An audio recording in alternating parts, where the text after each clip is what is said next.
হৈছে ডিব্ৰুগড় আপোনালোকে দেখাই আছে ডিব্ৰুগড় ডিলা বগৰীটোৰ পৰা পাই আছোঁ বগৰী খাই লওঁ। Hello' guys, good morning and welcome back to my another episode. এতিয়া মই আছোঁ যোৰহাটত, যাবলৈ লৈছোঁ ডিব্ৰুগড়লৈ। আজি যোৰহাটৰ পৰা ডিব্ৰুগড়লৈ এটা শ্ল' ৰাইড কৰিবলৈ লৈছোঁ। এতিয়া আহি পাই গ'লোহি যোৰহাটৰ বাইপাছ, আহিব পৰা নহ'লে এন্ধাৰ হৈ আছিলে। এতিয়া আহি বাইপাছ পাই গ'লোহি। এতিয়া পটাপট যাওঁ, ব'লক এইটো কণ্টিনিউ কৰোঁ। এতিয়া চব ৰাতিপুৱা একদম ৰাস্তা ভিৰ হৈ আছে, যাবলৈ টেনশ্যন নাই, একদম ধুনীয়া ৰাস্তা। এতিয়া গাড়ী বেছি নাই, একদম কুঁৱলী অলপ অলপ আছে। এতিয়া পটাপট ডিব্ৰুগড়লৈ আজি যাত্ৰা আৰম্ভ কৰিছোঁ। এতিয়া আমাৰ গৈ আছোঁ বাইপাছত যোৰহাটৰ এইটো আছোঁ।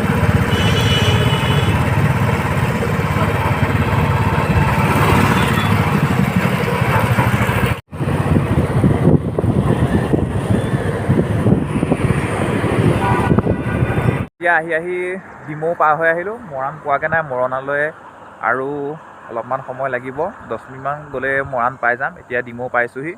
ডিব্ৰুগড়লৈ লাগিব 9টামান বজাত পাই যাব লাগে। এতিয়া 7:30 হৈছে। এতিয়া দাদাই মই আহি আছোঁ, এটা ব্ৰেক লৈ লৈছোঁ, ব্ৰেক লোৱা নাই। যোৰহাটৰ পৰা কণ্টিনিউ বাইক ৰাইড কৰি আহি এতিয়া মৰাণ পাইছোঁহি। ডিব্ৰুগড় পামগৈ আৰু। এতিয়া বাগানৰ মাজত খুব ধুনীয়া এটা পৰিৱেশত লৈছোঁ। এইটো চাওক, খুব ধুনীয়া এটা পৰিৱেশ। অকণমান ব্ৰেক লৈ লওঁ, তাৰপাছত আকৌ যাত্ৰা কণ্টিনিউ কৰিম। এনেকুৱা যদি সৰু ৰাইডবোৰ কৰা হয়, এনে এটা ফাৰ্ষ্ট টাইমৰ কাৰণে এটা ৰাইড কৰিছোঁ, কৰা হয় তেতিয়া নেক্সটত ডাঙৰ ৰাইড কৰিবলৈ ভাল হয়। সেইকাৰণে এতিয়া এনেকুৱা ৰাইড কৰিলে মানে এক্সপিৰিয়েঞ্চটো বাঢ়ি যায়। ৰাইডটো কৰিছোঁ, তাৰপাছত নেক্সটত ডাঙৰ ৰাইড কৰিবলৈ চেষ্টা কৰিম। ব'লক এইটো কণ্টিনিউ কৰি যাওঁ।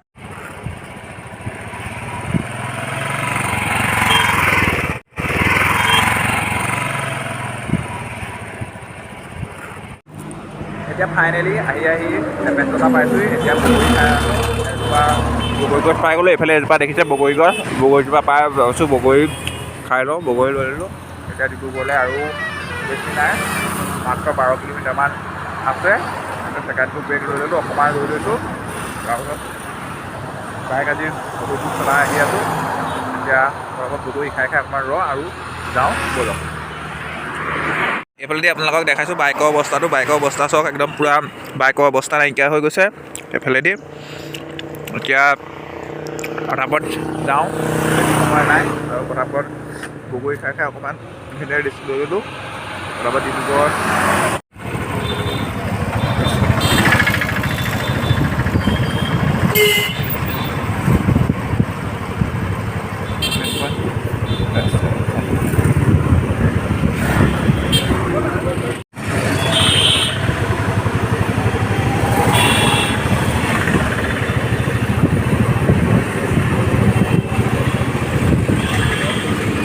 ফাইনেলি আহি ডিব্ৰুগড় পালোঁ। এতিয়া প্ৰথমতে হস্পিটেললৈ গ'লোঁ। হস্পিটেলত কাগজ দিয়া হৈ গ'ল, জমা দিয়া হ'ল, লোৱা হৈ গ'ল আৰু চাহ খালোঁ। তাৰপৰা এতিয়া আকৌ আহিছোঁ। এতিয়া মই আহিছোঁ ডিব্ৰুগড় ব্ৰহ্মপুত্ৰ মেডিকেললৈ। আপোনালোকক দেখাইছোঁ এইফালেদি, এইখন ব্ৰহ্মপুত্ৰ মেডিকেল।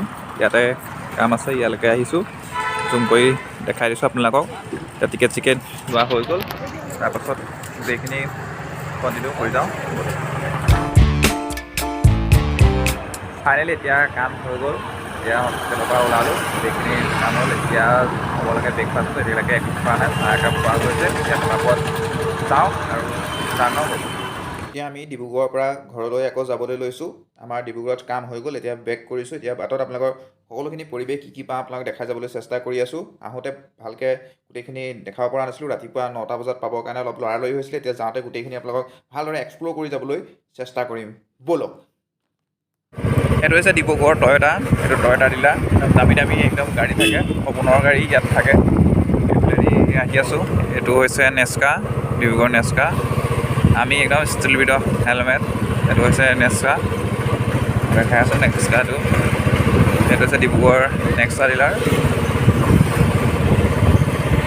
এতিয়া আহি পাইছোঁ ডিব্ৰুগড় কিয়া। এইটো হৈছে ডিব্ৰুগড় কিয়া, আপোনালোকক দেখাই আছোঁ, ডিব্ৰুগড় কিয়া ডিলাৰ হয়। তাৰপাছত এতিয়া আহি পাই গৈছোঁ টাটা মটৰ্ছ। এইটো গোটেই ডিলাৰ ডিব্ৰুগড় ইয়াত। এইটো হৈছে টাটা, মই দেখাই আছোঁ। মই দেখিছোঁ এইটো টাটা ডিলাৰ হয়।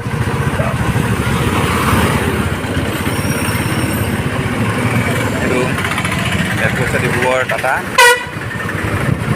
মই দেখিছোঁ টাটা মটৰ্ছ। এইটো হৈছে ডিব্ৰুগড় ইউনিভাৰ্চিটি। চাওক ডিব্ৰুগড় ইউনিভাৰ্চিটি কেম্পাছ সোমাই গ'লোহি। ডিব্ৰুগড় ইউনিভাৰ্চিটিৰ পৰিৱেশটো অলপ দেখাই যাবলৈ চেষ্টা কৰি আছোঁ। এয়া হৈছে ডিব্ৰুগড় ইউনিভাৰ্চিটি। তেলখন ভৰাম, তেলখন ভৰাব লাগিব। ডিব্ৰুগড় ইউনিভাৰ্চিটি আপোনাক গোটেই যিমান সময়খিনি কৰিবলৈ মানে দেখাই আছোঁ। এতিয়া আপোনালোকক ডিব্ৰুগড় ইউনিভাৰ্চিটিৰ পৰিৱেশটো দেখাই গৈ আছোঁ, ইউনিভাৰ্চিটিৰ কেম্পাছটো দেখাই গৈ আছোঁ। এতিয়া এখন দেখিছে আপোনালোকে দুৱাৰমুখত এখন ফুট অভাৰব্ৰিজ, যিখন ডিব্ৰুগড় ইউনিভাৰ্চিটিৰ ওচৰতে বনাইছে দুইফালে পাৰ হ'বৰ কাৰণে। এইখনত আপোনাৰ উঠি দিয়ক, পিককৈ ওপৰ পাই যাব, আকৌ পটককৈ নামি আহক। দেখিছে কি সুন্দৰ। এতিয়া ইউনিভাৰ্চিটিৰ মেইন গেট পাই গৈছোঁহি। এইখন হৈছে ইউনিভাৰ্চিটিৰ মেইন গেট। আপোনালোকক যিমানখিনি পাৰিছোঁ মই দেখাবলৈ চেষ্টা কৰি আছোঁ। এতিয়া উৰণীয়া সেতুৰ ওপৰেদি বাইক চলাই গৈ আছোঁ, বুলেট লৈ, ৰয়েল এনফিল্ডৰ বাইক লৈ। ফাৰ্ষ্ট টাইমৰ কাৰণে জীৱনত গৈ আছোঁ উৰণীয়া সেতুৰ ওপৰেদি। উৰণীয়া সেতুৰ ওপৰেদি বাইক চলোৱা কিন্তু মজাই বেলেগ। একদম আকাশত চলোৱাৰ নিচিনা লাগি গৈছে, কি মজা। গছবোৰ দেখিছোঁ, একদম ওপৰত উঠি গৈছোঁ, গছৰ ওপৰত উঠি বাইক চলোৱাৰ নিচিনা লাগিছে। ওপৰৰ পৰা চাবলৈ তললৈ মজা হৈ গৈ আছে। দেখিছে নাৰিকল গছৰ ওপৰত আছোঁ, তামোল গছ, নাৰিকল গছ, বাঁহ গছ সকলো আমাৰ সমান হৈ গৈছে। এতিয়া আহি ডিব্ৰুগড় ইউনিভাৰ্চিটি পাৰ হৈ আহিলোঁ। এতিয়া অকণমান এইখিনিতে ৰৈ লৈছোঁ, অকণমান ছাঁ আছে, মুতি মেলি লওঁ, ৰৈ লৈছোঁ। একদম খুব ধুনীয়া পৰিৱেশ লাগিছে। এইফালে গোটেই বাগানৰ, এইফালে আমাৰ আজি একদম বসন্তী অৱস্থা নাইকিয়া হৈ গৈছে। ৰাইড কৰি দাদাই চলাই আছে। এতিয়া মই চলোৱা নাই, দাদাই চলাই আছে। খুব ধুনীয়া। জেকেট পিন্ধি আহিছিলোঁ, গৰম উঠি গ'ল, ৰাতিপুৱা ঠাণ্ডা আছিলে সেইকাৰণে জেকেট পিন্ধিবলগীয়া হৈছিলে। এতিয়া ৰ'দটো ওলাই আহিলে, পূৰা গৰম হৈ গ'ল। গৰম হোৱাৰ কাৰণে জেকেটৰ চেণ্ডেল খুলি লৈছোঁ। তাৰপিছত অলপ দেৰি পিছত জেকেট খুলিয়ে ল'ম বুলি ভাবি আছোঁ। বাইকত গৈ থাকিলে অলপ ঠাণ্ডা লাগে, সেইকাৰণে পিন্ধি আছোঁ।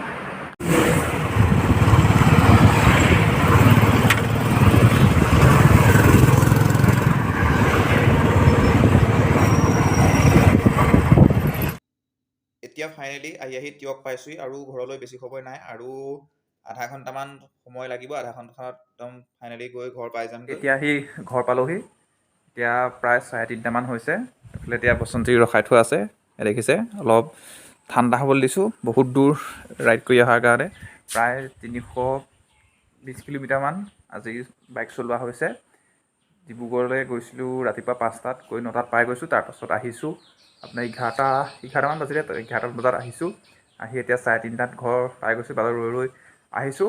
আজি ভিডিঅ'টো এইখিনিতে সামৰোঁ। যদি ভিডিঅ'টো চাই ভাল পায় তেতিয়াহ'লে প্লিজ চেনেলটো লাইক, কমেণ্ট আৰু ছাবস্ক্ৰাইব কৰিবলৈ নাপাহৰিব। আৰু যদি আপোনালোকে ভিডিঅ'টোত মৰম দিয়ে তেতিয়াহ'লে আৰু নেক্সটত বেলেগ ৰাইড কৰিবলৈ চেষ্টা কৰিম।